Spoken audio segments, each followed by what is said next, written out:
ചുരുങ്ങിയ കാലം കൊണ്ട് മലയാളി പ്രേക്ഷകരുടെ ശ്രദ്ധ നേടിയ യുവനടിയാണ് റോഷ്ന ആൻ റോയ്. 2017 പുറത്തിറങ്ങിയ അങ്കമാലി ഡയറീസ് എന്ന സിനിമയിലൂടെയാണ് സിനിമയിൽ അരങ്ങേറ്റം കുറിച്ചത്. തുടക്കക്കാരിയാണെങ്കിലും ആ സിനിമയിൽ പ്രകടനത്തിലൂടെ തന്നെ റോഷ്ന പ്രേക്ഷക ശ്രദ്ധ നേടി. പിന്നീട് കഥാപ്രാധാന്യമുള്ള നിരവധി ചിത്രങ്ങളിൽ റോഷ്ന അഭിനയിച്ചു.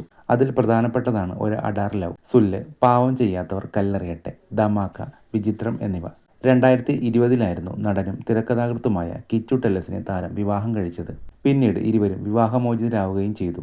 ഇപ്പോഴിതാ താൻ ജീവിതത്തിലൂടെ കടന്നുപോയ ഒരു മോശം സമയത്തെക്കുറിച്ച് സോഷ്യൽ മീഡിയയിൽ പോസ്റ്റുമായി എത്തിയിരിക്കുകയാണ് നടി.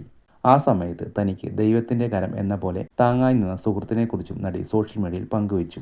ആശുപത്രിയിലെ ദിവസങ്ങൾ തനിക്ക് ഒരിക്കലും സങ്കല്പിക്കാനാവാത്ത ഒരു അനുഭവമാണ് നൽകിയതെന്നും കഴിഞ്ഞ 2-3 മാസമായി താൻ വേദനയോടെയാണ് ജീവിക്കുന്നത്.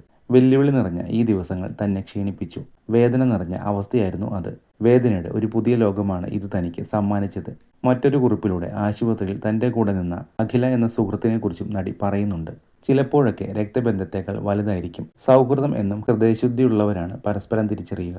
ദൈവത്തിന്റെ കരങ്ങൾ തന്നെ പല രീതിയിൽ ചേർത്ത് പിടിച്ചിട്ടുണ്ടെന്നും അത്തരം ഒരു കൈയാണ് തൻ്റെ സുഹൃത്തിൻ്റെയെന്നും റോഷ്ന കൂട്ടിച്ചേർത്തു. അതേസമയം നടി തൻ്റെ രോഗാവസ്ഥയെക്കുറിച്ച് കൂടുതൽ വിശദമായി ഒന്നും പറഞ്ഞിട്ടില്ല. നടിയുടെ പോസ്റ്റിന് താഴെയായി എന്തുപറ്റിയെന്ന് ചോദ്യവും ആരാധകർ ഉന്നയിക്കുന്നുണ്ട്.